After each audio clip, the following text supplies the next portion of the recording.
Hare Krishna, dear devotees. Thank you very much for joining us again.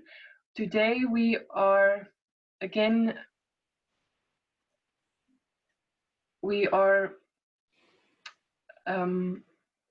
welcoming again Krsnarupa Prabhu. Last week we discussed harmony in the home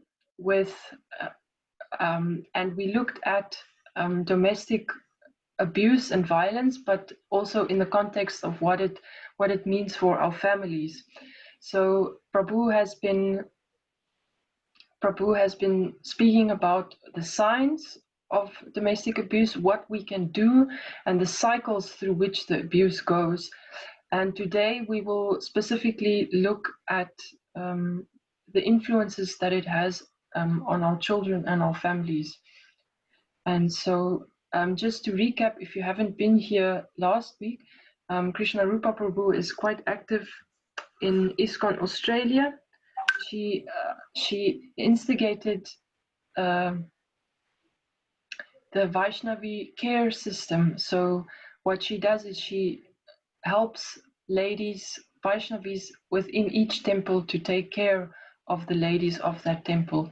So we're welcoming her, and thank you very much again for doing this, Prabhu, and I'll give it to you now. Jai, Hare Krishna, welcome everybody. Those who didn't attend the first session, I'm very briefly going to recap what we have done. But before I start, Om Jnana Timirandasya Chakshura Milatandena Tasma Sri Gurave Namaha Nama Om Vishnu Padaya Krishna Prasthaya Bhutale Srimati Bhakti Vedanta Swamini Chanamane Namaste Saraswati Devi Gauravani Pacharane Nivasesa Sanyavari Paskachadi Satarane Jai Shri Krishna Chaitanya Prabhu Nityananda Shri Advaita Gadadhar Shri Vasari Go Bhaktavinda Hare Krishna Hare Krishna Hare Krishna Krishna Krishna Hare Rama Hare Rama Rama Rama Hare Hare Hare Krishna everybody. So before I start, I just want to say if something in the course of this seminar I'm giving today triggers a bad experience for you, please feel free to walk away, go and have a drink of water, have a breather, or come back when you're feeling more calm. It may possibly trigger something for you if you have been experiencing any domestic and family violence. And once again, I would please ask everyone to seek professional help if you are suffering in this way. So, beginning of the first session last week, I spoke about, I put it in a sastric context, and I gave a lot of different quotes that Prabhupada has spoken about the role of women and the role of men, how important it is that the man is a gentleman and does not harm any living entity. I gave some quotes where Srila Prabhupada eulogizes the qualities of the Vaishnavis, and there are many, many more. And I also spoke about how important it is that we're safe, that we feel safe in our surroundings, going about our work if we have to work outside, and in our service. And above all, we want to feel safe in our own homes.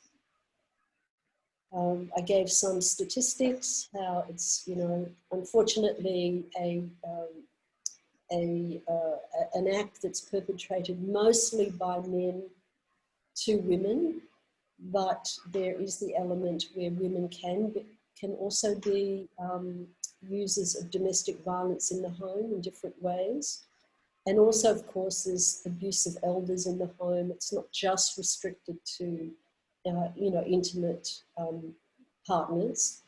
And of course, the effect on children, which we'll talk about more as we progress today. So they're very important things to consider. And the quote that I particularly like is Prabhupada saying, however low a person may be, he's never unkind to his wife, his children, and nearest kin, Even a tiger is kind to its cubs, for within the animal kingdom, cubs are treated very nicely. And Prabhupada gave so many wonderful examples.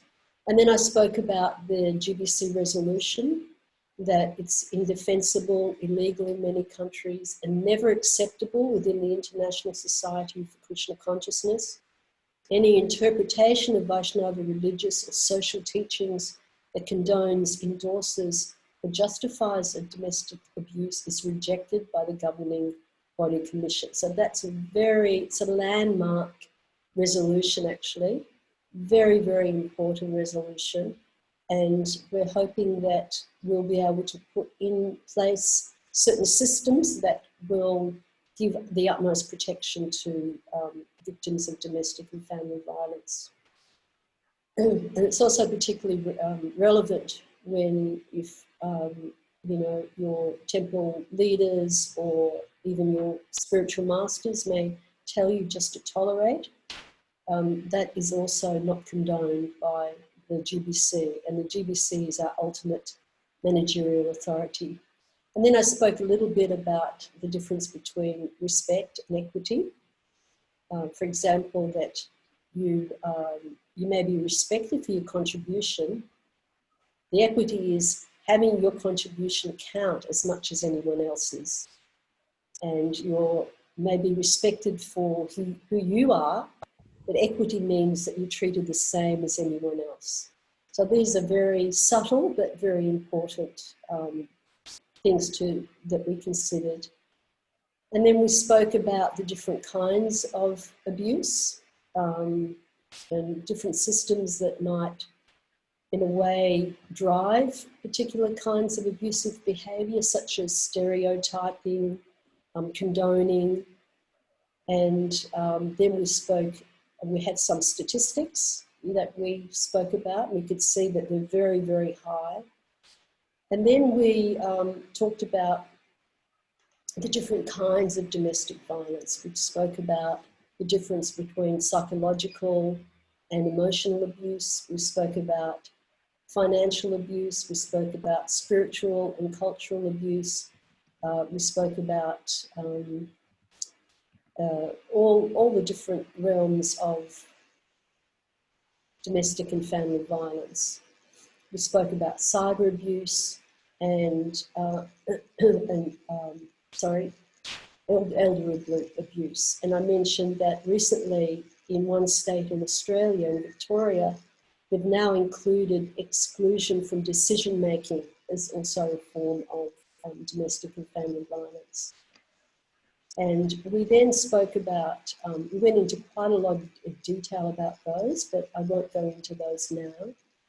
We touched on how, and if you might like to go to slide 39, Kamala Sita. We spoke about how domestic and family violence causes untold suffering, damages not only your mental well-being, but also your health. That someone who suffers from domestic and family violence, they will actually physically be very unwell. And then we spoke about the cycle of domestic violence. And it's very interesting about this cycle is that you have this explosive peak, and that's in slide 42.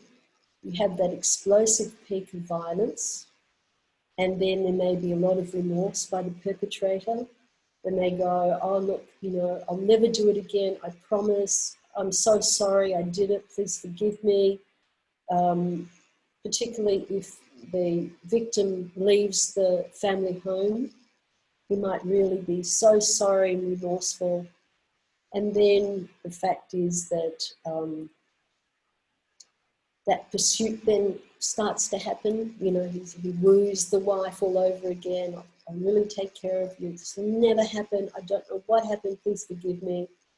And then there's this honeymoon period where actually both partners may be in denial about the abuse. The wife or the victim, and I'm using the term the wife here, because statistically it's mostly a crime perpetrated by men upon women.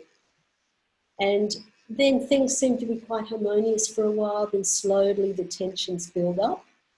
And then once again, you get this explosive peak of violence. And it's very, very interesting the way it happens. And I've seen cases where I can tell, okay, what phase of the violence is that particular couple in? And I also spoke quite a lot on Tuesday's session about the difference between conflict and domestic and family violence. So in a relationship, in a marriage, there's always going to be some conflicts. But the domestic and family violence comes into its own category because it's systematic, it's repeated, and it is with the desire to have power and total control over a vulnerable person. So if a husband and wife, they're not getting on so well, they're having kind of fights with each other and spats with each other, it's also very bad for the children to witness this thing. So the couples really need to seek marriage counselling.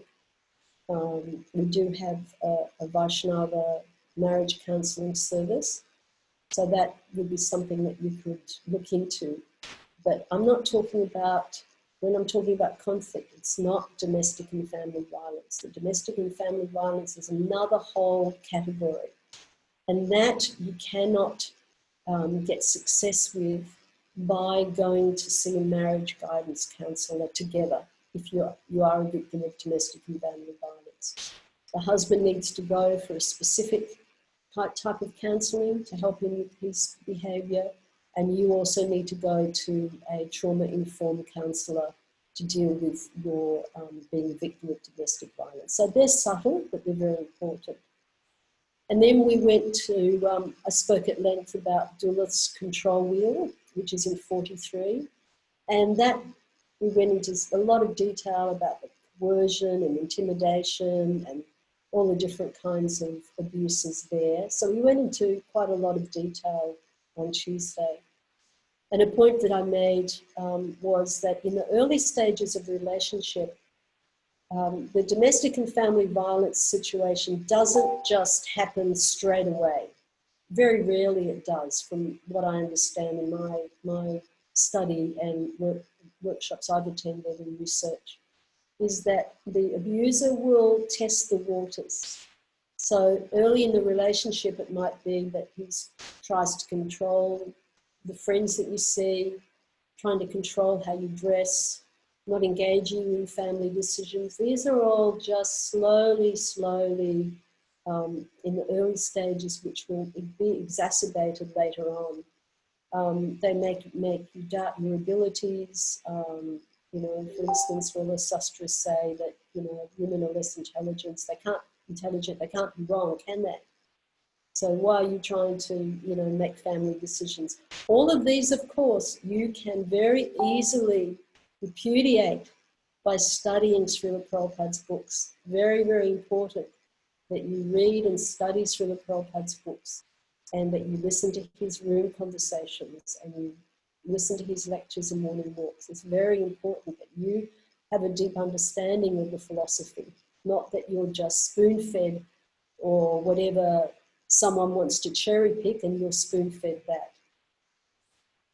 And I gave an example on Tuesday how Radhanath Swami said in a lecture that every man wants his wife to be a Sita, but unfortunately not the men. The men are not Ramachandras. So now we're on to, I think it's where we left off, the warning signs. So one of the things on that slide 45, so one of the really important things to remember as an active bystander means that you're just not witnessing something or witnessing something that you suspect could be domestic and family violence, but you seek a way that you can help the victim.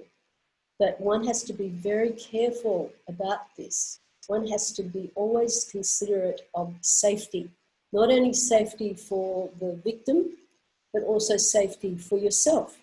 So for example, you would not go to confront the husband, for example. You can see that he's shouting at his wife and, you know, is kicking up a scene at the temple. You wouldn't go up to the husband and say, hey, what are you doing shouting at your wife for like that? That will only aggravate the situation. One has to be very, very conscious and very subtle in how you can help. So we'll go on to the next slide, please. And, you know, there's some telltale signs that we can think about. And a couple of years ago, I wrote a protocol manual for all of our managers in the Australian temples. And I covered all the different things, child abuse, which was written by our Atulya Dasi, who is the National Child Protection Director in Australia. I had one on sexual harassment, how to recognise it, what to do, what steps you need to take. The same with domestic and family violence, and the same with bullying. So one of the things that I mentioned in this protocol manager's booklet was to be alert to the signs among the devotees. So as a friend or as a leader, if anyone's watching here is in a leadership position, to keep an eye out. Is the behaviour or the personality of the devotee noticeably changing from being very enthusiastic to being subdued and fearful, really closing in on themselves? Of course, there's the obvious thing. Are there any visible marks? That's very important. You know, is there bruising or black eyes or something like that? You know, often in cases like that, the victim wouldn't go to the temple for some time until her injuries were healed. Does the person's partner seem overly possessive or overly protective, like he won't let her associate with anyone else? She just has to sit with him. She can't, you know, have a conversation with her friends. And perhaps you might be aware if your friend is prevented from having access to any money or other material goods. You know, you might say, oh, let's go, you know, let's go to the park and have a picnic, or let's go, you know, let's go shopping together, something like that. And your friend goes, oh, no, I'm sorry, I can't, my husband won't give me the money for it. Something like that. They're little alarm bells that can go off.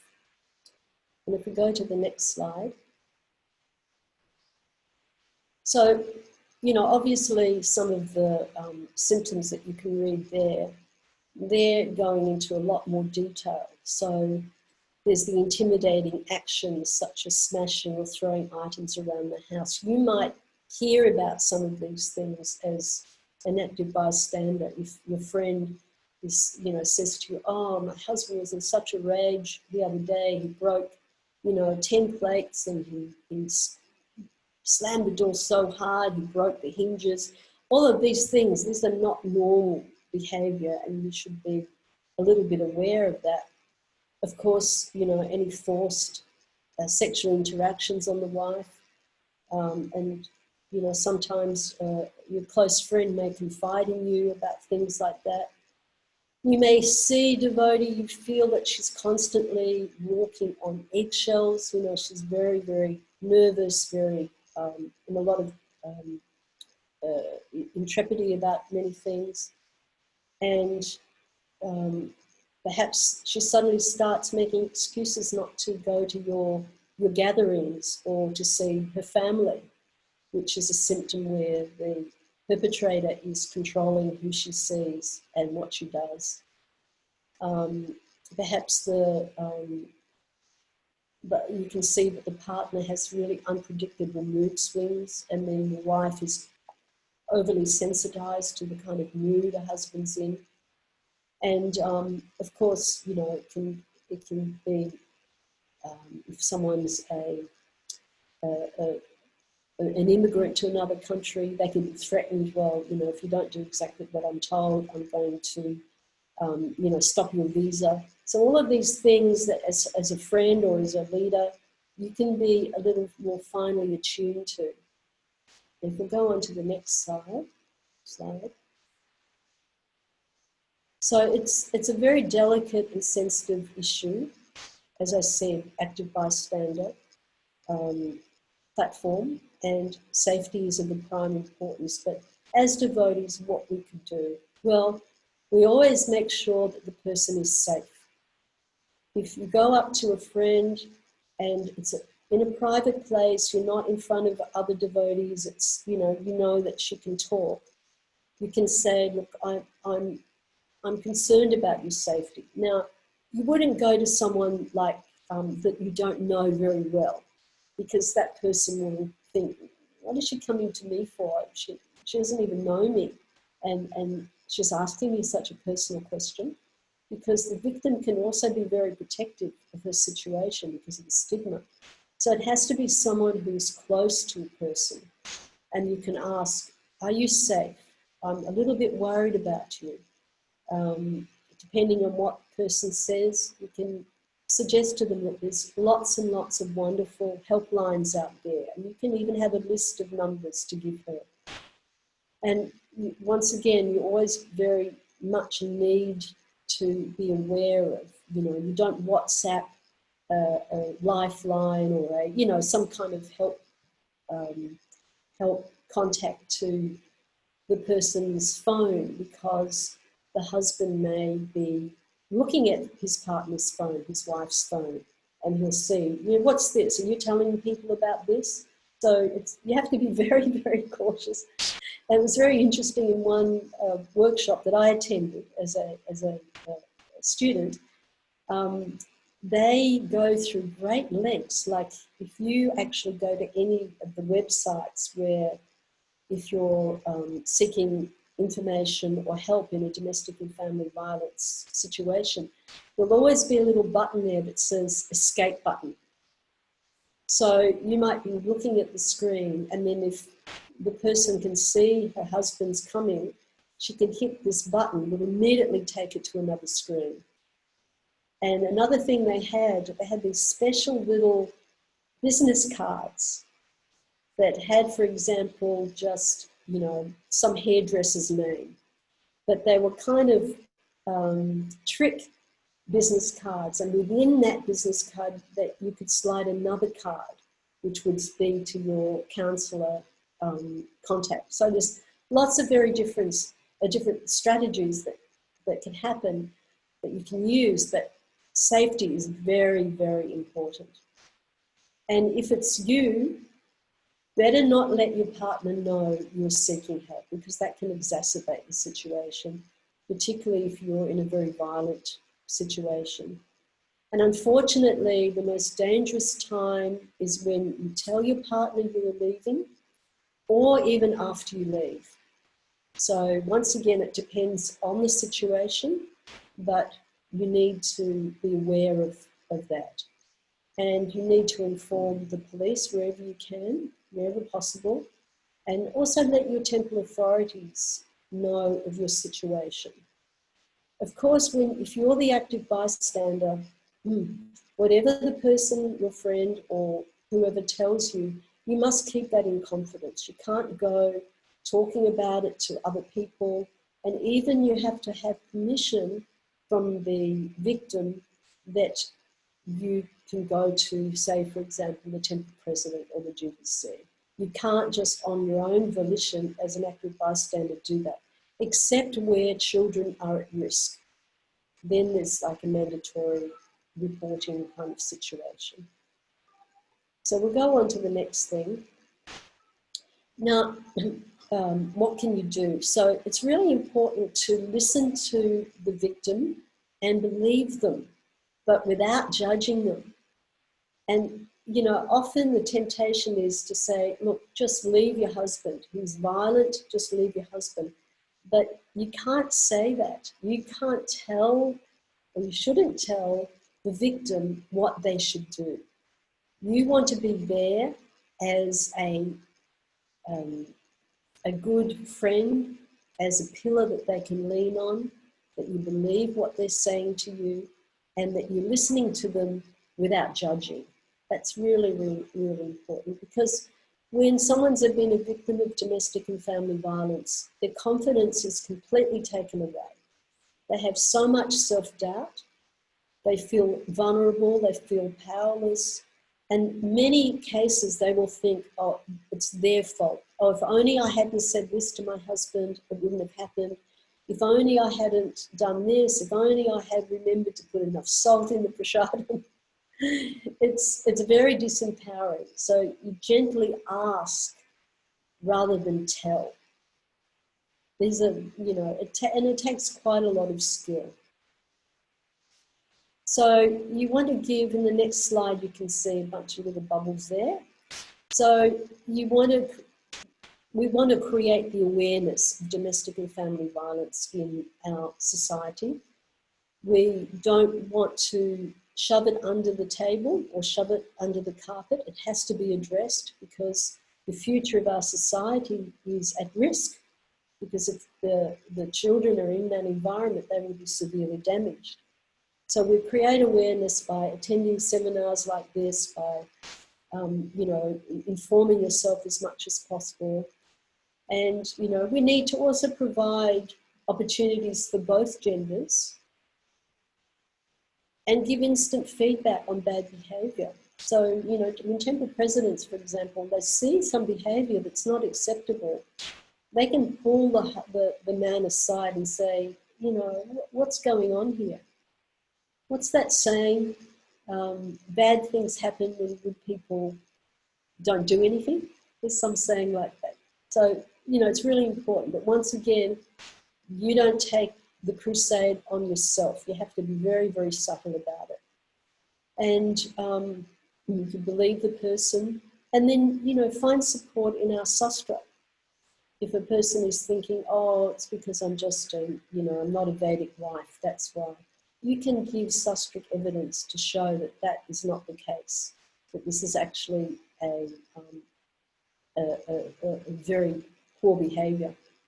So in the next slide, we want to look at the fact that there's never any valid excuse for abuse. Once again, I'm pushing the safety issue here. So you can't say, oh look, he's really such a nice devotee, he's very nice to everyone else, but he's just got an anger management problem. Because actually that anger management is not the cause of domestic and family violence. Because he wouldn't be angry at work, he wouldn't be angry with his colleagues, he wouldn't go to the temple and then have, you know, a shouting match with the temple president. No, what he does is he goes home where his partner is vulnerable, and he uses his behaviour to have extreme power and control over her. Of course, in Australia, and I don't know what it is in South Africa, I can only speak to this in regards to Australia, there is some mandatory reporting.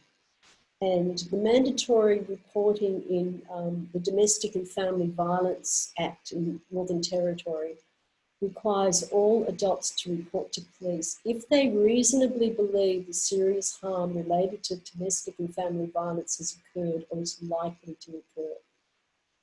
In fact, failure to notify a police officer under such circumstances constitutes an offence, unless a person believes somebody else had already reported the same concerns. Now, this is in one particular state in Australia. They all vary, and it's really a pity that they don't have the same strategies and same laws across all the states. So you could find out in your particular domicile what is the situation with mandatory reporting. And we'll go on to slide 53.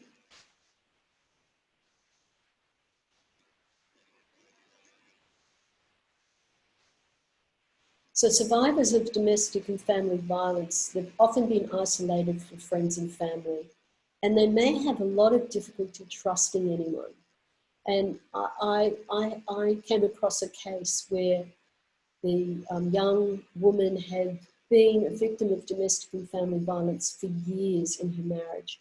She never said anything to anyone, nothing. And then, you know, she separated from her husband. And for some reason or other, I just felt really inspired to contact her, just see how she was going. And she revealed her heart to me and spoke about all this terrible abuse that she had suffered. And even to this day, if she doesn't comply with the ex-husband with when he wants to see their son or, you know, whatever, he can actually become quite violent. So there's a lot of, I believe there is a lot of domestic and family violence that our devotees are suffering. And I really pray to Prabhupada and to Krishna that we can do a lot to eradicate this in our society. And that's one of the reasons why I believe these seminars are very helpful. So some of the things that you can do, you're listening to them, you believe them, you respect them. If they don't want to leave their husband, you know, we're not saying you must leave your husband, but if they don't want to leave, then you don't go, oh, then I don't even want to listen to you, because, you know, you won't do anything to help yourself. They're completely the wrong words to use to someone who's suffering that domestic and family violence. You really want to be a support for them. And of course, remember that the dangerous time is when the abuser leaves the victim or might be leaving. And then, you know, as an active bystander, you can also offer practical support. Do you want me to come with you to the police? Do you want me to look after your kids? So you can go and seek some counselling.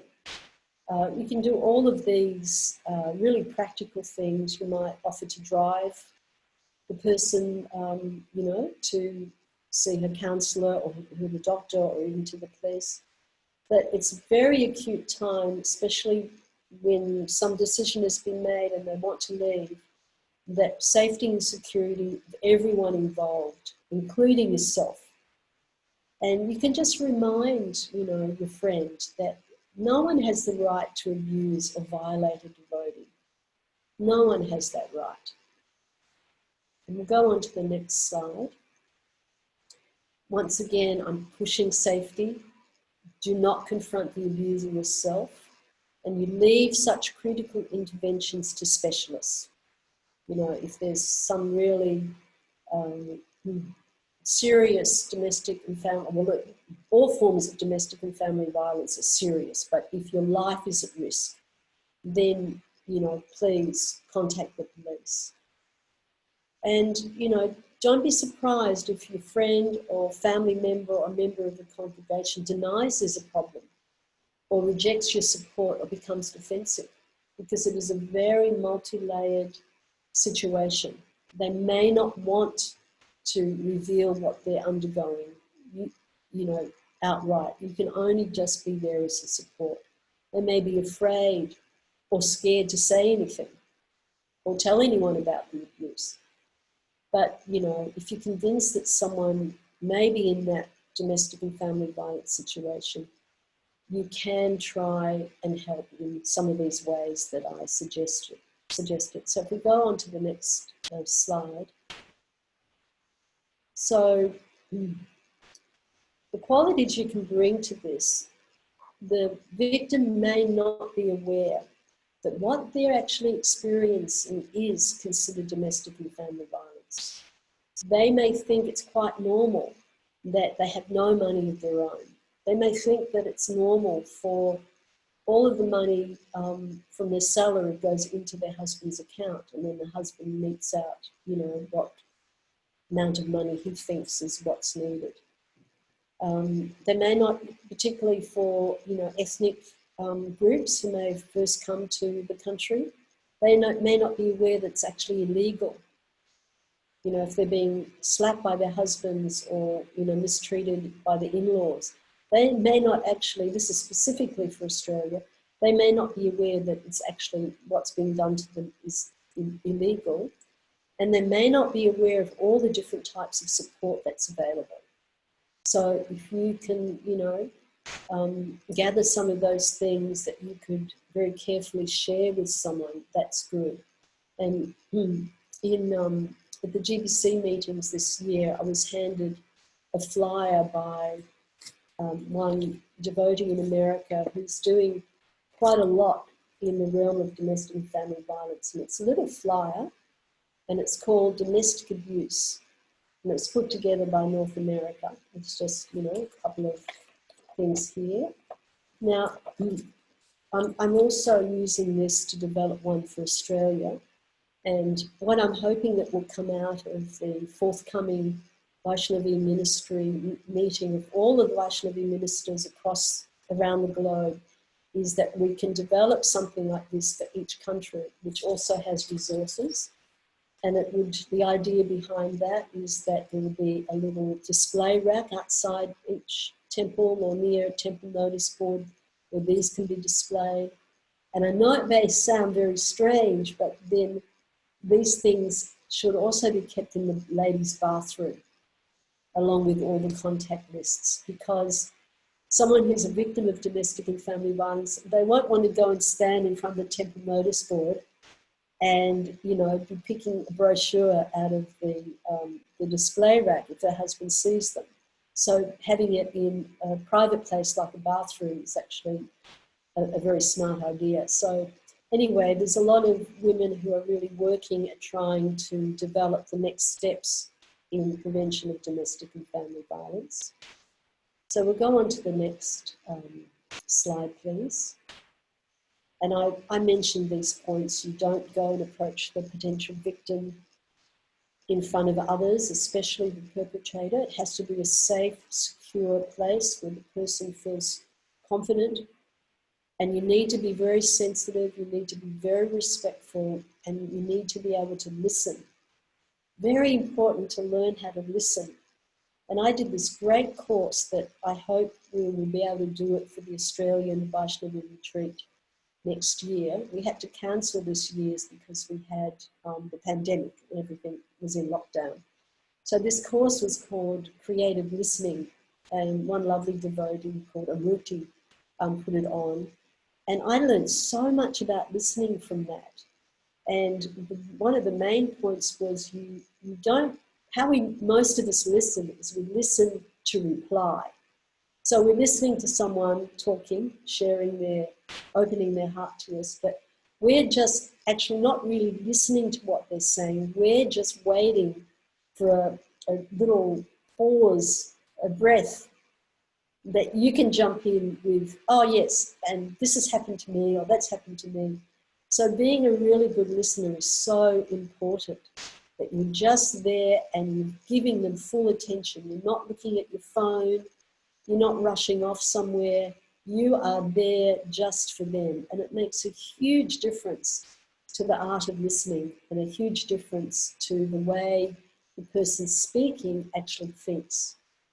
It helps them think, actually. And respect the other person's decision. They may say to you, no, everything's fine. Or I don't know what you're talking about. And just say to them, look, anytime you need any help, or if you just want to have a chat to me, in total confidence, I'm there for you. And that's all you can do, really. You can't do much more. So if we go into the next slide. However, if you believe that their life or their children's lives is in immediate danger, in Australia, you contact the police and the domestic and family violence services. That's very important because women can be murdered in a domestic and family violence situation. And in Australia, we're actually obligated under the child safe standards to report anything we have reasonable grounds to believe is potentially causing any child significant risk, and exposure to family violence is included as a reportable offence. And that can be done anonymously as well. So if you know and you're really positive that there's a domestic and family violence situation going on and the children are there and it's very serious, and the wife or the victim and the children can be at risk. In Australia, I'm only saying for Australia, in South Africa you'd have to inquire yourselves. We are obligated under the child safe standards to report this. If we go on to the next slide. It's very important as an active bystander too that you avoid blaming or judging them or their partner. You know, you can't say, you shouldn't say to the wife, your husband is such a creep. He's so this, he's so terrible, he's so awful. Because that can get her on the defensive side trying to protect her husband. So you don't blame and you don't judge them. Why can't you leave? What's the matter with you? You know, that's being very judgmental. And as I said, you don't talk to the partner about their behaviour. Even if you know them, because it may put the victim in more danger. You can maybe subtly bring it to the temple president's or the council's notice that, you know, express your concern about a particular individual and ask them to look into it. That is something, you know, you can be positive about. And if you feel someone's in immediate danger, well, in Australia it's 000. I don't know what it is in South Africa. But you know, you have to be pretty certain of what you're doing.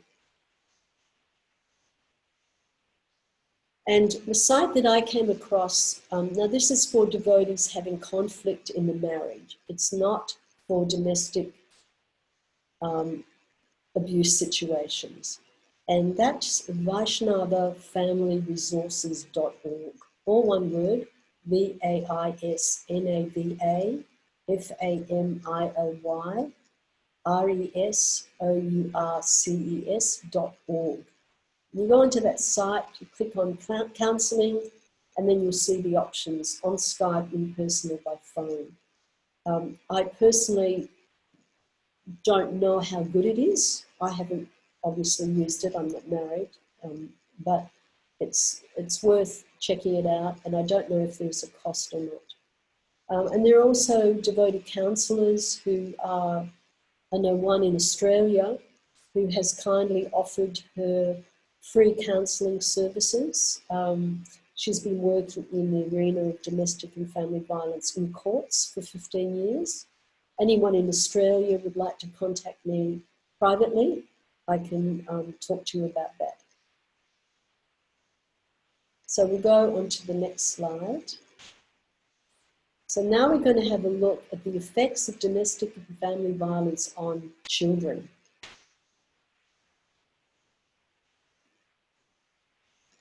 So we can look here at slide 61. So whether a child is directly involved or not, so the child may not actually be in the room when a domestic and family violence situation is taking place. They might be in their own room, but they can hear it. And it's been proven that it has a significant effect on children. And, you know, they also may grow up to think that it's okay to use violence to get what they want. And as adults, that it's okay for there to be violence in their relationships. And I attended one workshop, I actually hosted it a couple of years ago in Melbourne Temple in Australia. And it was put on by a great presenter, and it was focused on active bystander training in ethnic violence. And the Dr. O'Connor, who was giving the presentation, she used an example of there's a grandmother looking after two of her grandkids. One's a little boy and the other is a little girl, slightly older, and they're playing in the sandpit. So the little boy wants the toy that his sister's playing with. So he goes up to her, snatches it from her and bangs her on the head with it. And then the grandmother, instead of saying to the little boy, this is not acceptable, you cannot just snatch toys and you cannot hit your sister, you cannot hit your girls. But no, what she says to the little girl, oh, stop crying, just give it to, you know, let's call him Nilu, just give it to Nilu and you go and play with another toy. So the little boy is being trained that, yes, I can get whatever I want by using violence. And the little girl is being trained that I have to accept violence in my life and just give over whatever, you know, is wanted. So these are all like early stages. So for children, it's really, really important because it causes great emotional, physical, and behavioural and social growth becomes damaged. There was an Australian Bureau of Statistics, they put together some research, and they said that nearly 2.1 million women and men witness violence towards their mother by a partner as children, and nearly 820,000 witness violence towards their father before the age of 15. So 820,000 compared to 2.1 million. People who, as children, witnessed partner violence against their parents were 2 to 4 times as likely to experience partner violence themselves as adults as people who had not. So it's very, very, has a really serious effect on kids. Things like, if we go to the next slide, it can impact them with depression, anxiety, they can withdraw. It can even lead to them abusing their parents as they get older. And often they'll take on the caretaker roles prematurely. You know, the children have to take on so much more responsibility than they should be. They feel very embarrassed. You know, I can't have any friends to my home because I feel very embarrassed. And their self-esteem is very low. They feel isolated, and as they grow up, there's often a drug and alcohol abuse. Sometimes they'll leave the family home early just to escape that horrible situation. And of course, you know, what to speak of, a very important thing is loss of faith. Because when a child sees their father or whatever, their mother, but they see this domestic and family violence in the home, it sends very bad messages to them that this is acceptable behaviour in Krishna consciousness. So they can really lose their faith in Krishna. So we'll go on to the next slide. Now, the experts say that the extent each child will be impacted depends on a few factors. So it depends on the age of the child, when the exposure began. So, for example, if it's a little baby compared to a 4 or 5-year-old child, the 4 or 5-year-old child will have a lot more memory retention. The length of time. So if abuse went on for a very short period of time, it'll have less of an impact than if it went on for an extended period of time. Of course, if the child themselves have experienced child abuse, that impact will vary. And there might be additional stresses in the family for the child. There might be poverty, they might see violence all around them. You know, there might be other disruptions in family life. If the child has a secure attachment to a non-abusing parent, that can lessen the impact. If the child has a supportive social network, that can also lessen the impact. And then also the child's own positive coping skills and their own experience of success. So often the behavioural and emotional impacts of domestic and family violence will improve when children and their mothers are safe, when the situation is no longer acute and they're feeling safe, and the violence is no longer occurring, and they do receive adequate support and specialist counselling. So it's not a hopeless situation, but they must be in a safe environment. They must have a good network of support, and they must get specific counselling to help them. So it's not just the child, not just the wife or the victim that's being affected here. So, as I said before, children, when they're young, or the young people learn growing up in a violent household, they learn that threats and violence get you what you want, and you won't get into trouble for it.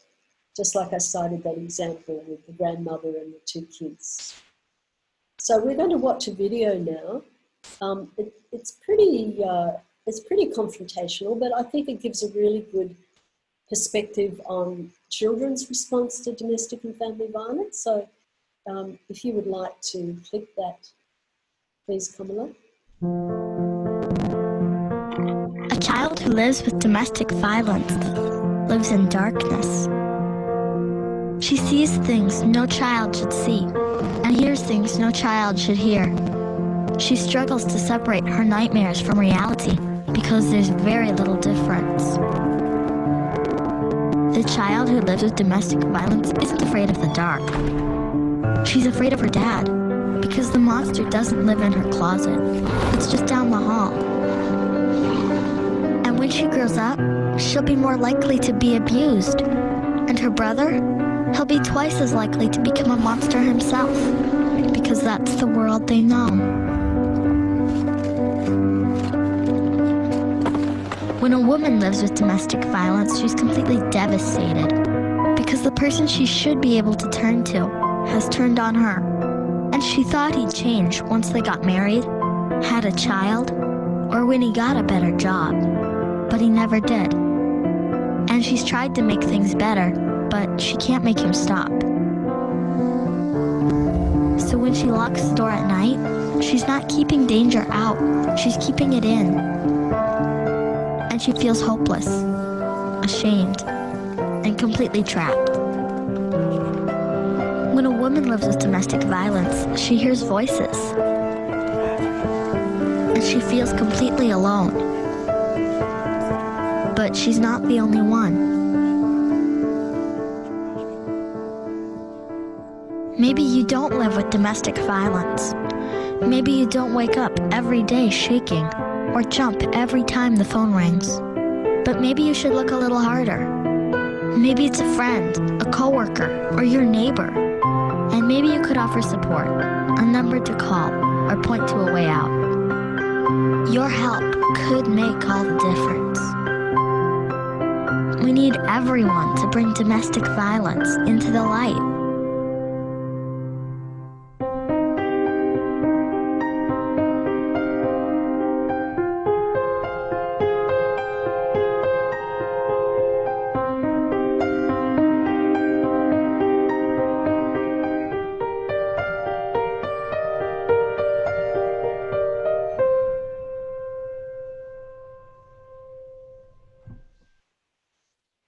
I think that's those numbers, by the way, there for America. But I find that a really effective video that really, hits home to us how domestic and family violence not only completely negatively affects and in devastating ways affects the victim, but also the children who are witnessing that. So if we go on to slide 66, you can see some of the common effects on children. In emotional effects, they feel fear, anger, distrust, anxiety. They may have nightmares. Their sleeping pattern becomes very disruptive.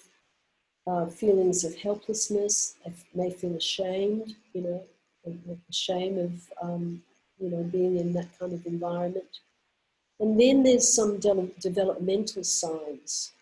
There can be regressive behaviour such as bedwetting or thumb sucking, failure to reach developmental milestones, or failure to develop secure attachments to adult carers. The parents may not have that, secure attachment. And then further examples are they can self-harm even, or attempts at suicide. Their eating becomes very disordered. They may have unexplained illnesses such as tummy aches or asthma or headaches. They can get, withdrawn or spaced out. They can develop, obsessive compulsive disorder, or they can develop aggressive behaviour towards others. And these, of course, the self-harming idea, the suicidal ideation, that's, in very severe kind of cases. If we go on to the next slide, you have the educational negative effects. They may struggle with the workload due to missing school or their inability to focus.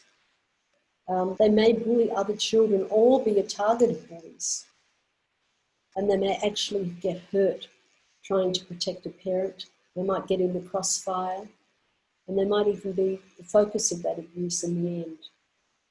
So there's ways that the specialists say you can build or maintain relationships with your children. So it's really important that you're present with your children and you listen to their concerns. It's not, and I see it happen so many times there with parents. I'm just talking about normal situations. The parents are with their kids and the kids are trying to talk to them. And what's their parent doing? What's this little thing called? The parent's on the phone, answering messages. One of the worst things in learning how to listen properly is that you don't focus on what the speaker is. So that also includes your children. So very important, when you're with them, be present there for them.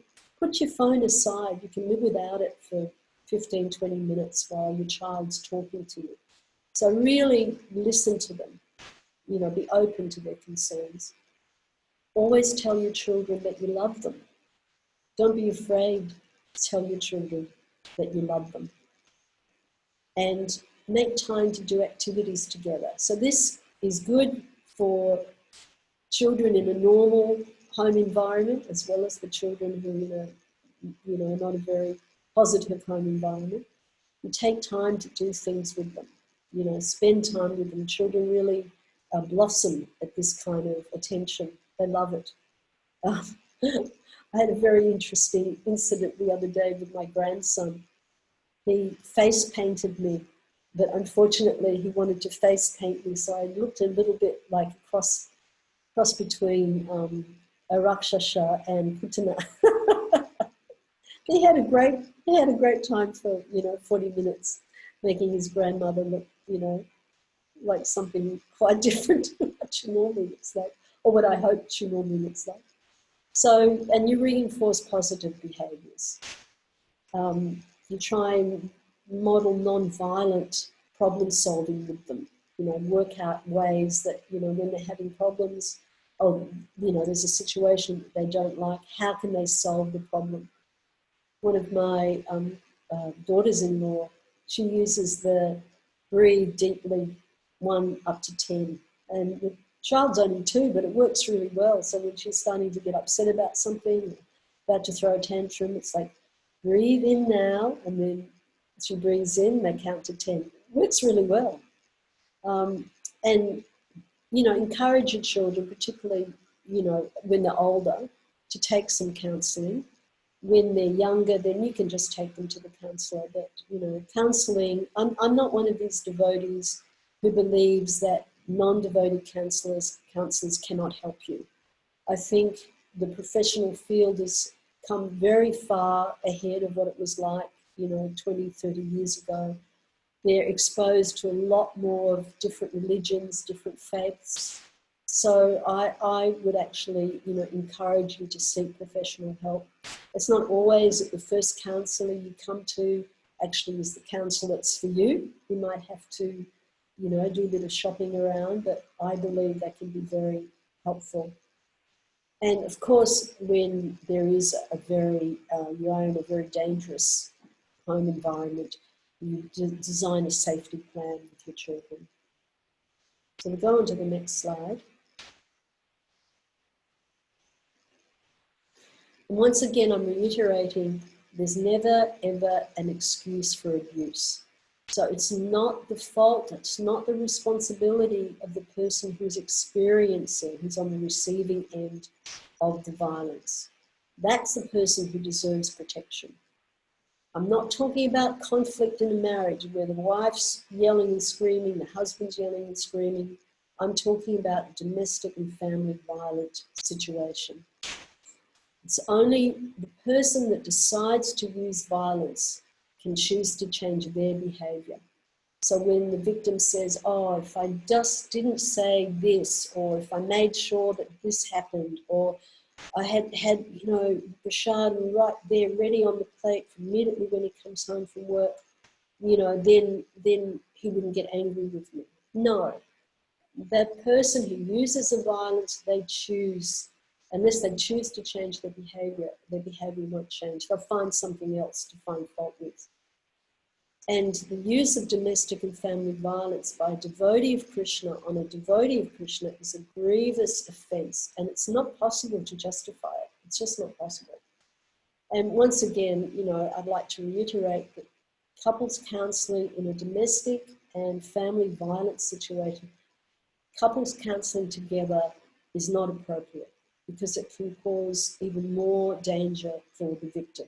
Because they may say something, they may share some information in the counselling session that the other person doesn't like, and when they get home, they'll be a victim of some violence, they'll be punished for it. So it's better that the person using the violence, they go to a special men's counselling body that can help them in their use of violence. And it's widely understood that it does not occur because the person is unable to manage their anger, but rather because they are attempting to control the other person. Sure, we all lose our temper at different occasions, different times in a marriage, and there may be a bit of that from both sides, but that is not domestic and family violence, that's conflict. Domestic and family violence is when the other person has this set pattern of repeated behaviour. So it's best to seek out a program that supports men and provides opportunities for men to take responsibility for their use of violence in intimate relationships. And there are a lot of them out there. You just have to research them a bit. It can also help to develop and maintain respectful attitudes and behaviours within the family. That's very important. So we go on to the next slide. So we're getting into some kind of legal aspects here. Once again, I have to say this is for Australia. I don't have the South African research on that, I'm very sorry, but if you call your services there, they'll be able to give you information about that. Domestic violence protection orders, they're called DVPOs in Australia, for any Australian members, devotees watching. They're civil, they're not criminal. So their names don't get on a criminal register. It's only if they disobey those DVPOs that they have a criminal record. And criminal charges now include non-lethal strangulation, you know, someone who's angry and trying to choke you, deprivation of liberty, locking you in a room, physical assaults, threats with weapons, significant property damage, partner rape, stalking, maybe following you, you know, particularly after you've left perhaps, they're following you around. So, you know, there are ways that you can get recourse. So you can apply yourself in Australia for legal protection in the civil court. It's a more immediate process. The civil court then issues a protection order, which usually has prohibitions on the alleged perpetrator, starting immediately to support safety measures. At the same time, there can be an application for criminal charges, but that's a longer process, it takes more time. At the civil court, they will issue a protection order, usually with prohibitions on the alleged perpetrator, and it starts immediately and supports safety measures. So you can see on there, on the slide, you can apply for legal protection. Once again, please look into what is applicable in South Africa, or if anyone's watching this who's not in Australia or South Africa, please also look into this. And I mentioned about the mandatory reporting. In Australia, of course, there's state, and then there's international non-negotiable laws that govern organisations and safety of its members. Commitment starts here. And a zero-tolerance policy regarding domestic and family violence is an act of transparency in legal and spiritual responsibilities that evidence the leaders of the organisation's compliance and strength. Some devotees might have this attitude that, oh no, we can't possibly go to the police and we give ISKCON a bad name. And I say au contraire, that is not the case. And it's been my experience in Australia and speaking to professionals in the area and police and people who are members of the police force and have attended workshops that I've attended, they all say that actually it gives a very positive message to government bodies, police bodies, that ISKCON as a religious organisation is very much on top of this. They get very, very inspired and they feel very good that ISKCON is actually being very proactive. So don't feel that, oh, I can't go to seek help from authorities because it will give our society a bad name. It will not. It will give the person perpetrating the violence a bad name. It will not reflect badly on our society. We must have a commitment to purifying not only ourselves, but purifying all the members in the organisation. And you're actually not doing any good for someone who is perpetrating violence by not reporting it. In fact, it's making it worse because they will just continue to perpetrate violence. So we'll go on to the next slide. So please research state online resources or speak to a local domestic and family violence specialist, a clerk of court or police officer to become informed of your rights and options for your situation. Get that appropriate information based on your circumstances. There's no need to suffer, in silence. If there's been no physical abuse or property damage, but there's been verbal and emotional abuse used to control, you still can apply for, in Australia at least, a domestic violence protection order. Often the police will guide you in cases of non-physical abuse or not damage to property. They will often refer you to resources, but it's good for you to report that, because if it does exacerbate, then you've got a record there. So we'll go on to the next slide. Now, it's really important that domestic and family violence does not have a quick fix. However, there are really rich realizations for yourself and for your relationship that you can have throughout this journey. And anything worth having is worth working for. So if you have a genuine, heartfelt commitment that you want to try and save your relationship, then there's the perpetrator has to accept responsibility for what he's done, for having wrongly used abuse, and he needs to demonstrate learning new ways, that he's willing to learn new ways. So it's not easy, but it's very important. And I'm not saying outright, oh, you must divorce your husband. No, but you do need to take proper steps. You do need to consult specialists who can help. There's one case that I was told about, not within ISKCON, but there was one case where the husband, and I can't remember if I mentioned this in the first session we had on Tuesday, but Krsnarupa, whom I mentioned, is the lady working in Faith for Change. She cited this example where the wife had filled the car with petrol, about 3 or 4 times a week coming back from work, and he would systematically empty out the petrol at night.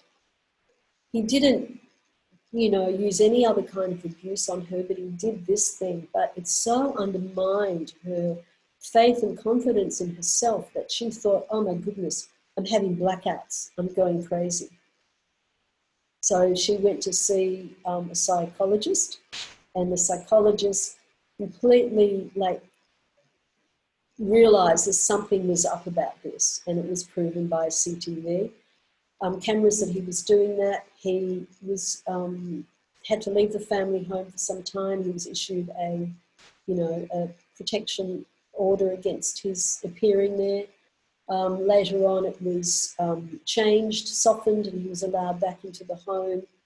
He had 1 or 2 breaches, but that was about over a decade ago, and he hasn't recommitted since then, and they're still married. So, you know, it's possible to save things, but it's not easy, and you need to seek professional help.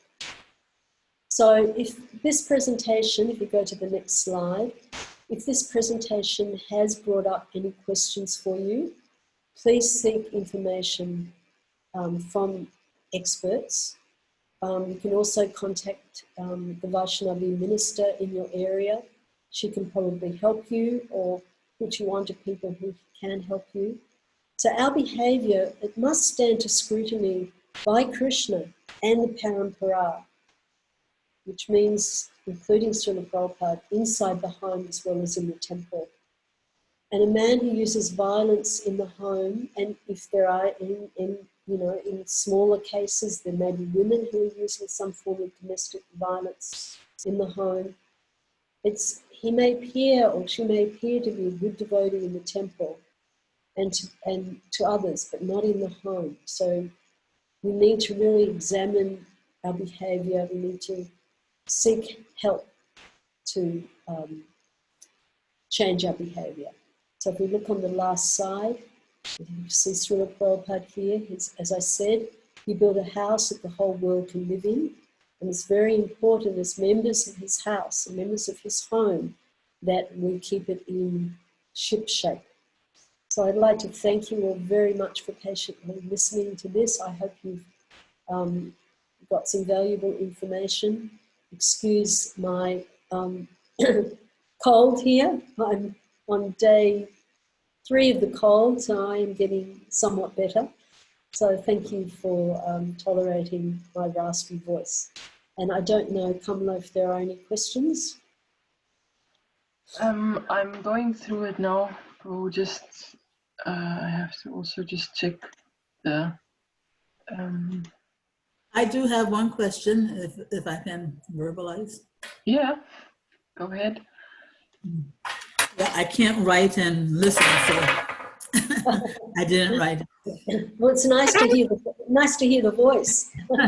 Thank you. Yeah, when you were... May I ask you, what's your name and where are you from? My name is Gail, and I'm from New Jersey in the Nice United to meet you, Gail. Hare Krishna. Hare Krishna. When you were explaining that a woman who is being abused or the victim of domestic violence does not need to feel protective about ISKCON. I was trying to hear you from such a woman's perspective, and I was wondering if you could just repeat why she shouldn't feel, it will be a blemish against ISKCON, because No, I said the opposite. I said that it is not something you should worry about. That I can't report to the police or I can't seek help because it will give ISKCON a bad name. I was saying, no, you should not think like that, because actually, at least my experience has been in Australia, that when government resources and government bodies, they become very enthusiastic when they see that we've got, for example, all of these education programs going around, encouraging women to speak out against domestic and family violence, or anyone who's being abused in a domestic and family home. So it's a bit short-sighted to think, oh, I have to keep this to myself because, I don't want ISKCON's name to be besmirched. I think that is completely not correct thinking, because ISKCON will only benefit by eradicating domestic and family violence. It's a bit short-sighted. Did you get that, Gail? you clarified it nicely. Thank you so much. Oh, okay, thank you it was a really good point. My audio went a bit funny then, so I wasn't quite sure if you heard me. Okay. You know, it used to be like, oh, we can't tell anyone outside of ISKCON that there's some problems, you know, for example, with child abuse situations. You know, it's incumbent upon us as members of ISKCON that we remove any of these terrible behavioural patterns, whether it's, you know, in child pedophilia or domestic and family violence. And, you know, I also want to start developing it may take me a little time, but I also want to start developing a seminar on bullying in ISKCON. Because when I developed a sexual harassment prevention seminar a couple of years ago, and I took it around to all of our temples in Australia as per a National Council resolution. And at the end of the feedback form, I said, is there any other types of workshops that you'd like to see? Everyone said domestic and family violence, and many people said one on bullying. So, you know, I think those, I'm all for transparency. In Australia, on our National Council, which is comprised of all of the members, all of the temple presidents, GBCs, myself as a women's minister, and now our Gurukul headmaster, representing the Gurukul, is that, you know, we very much promote transparency. You know, gone are the days where anyone could accuse ISKCON of covering things up or trying to put things under the carpet. No, our policy is to be very transparent. Any other questions? At this stage, no. Okay. All right. Thank you very much, everyone. Hare Krishna. Hare Krishna, Jai. Thank you. Hare Krishna. Krsnarupa, Devi Dasi, thank you.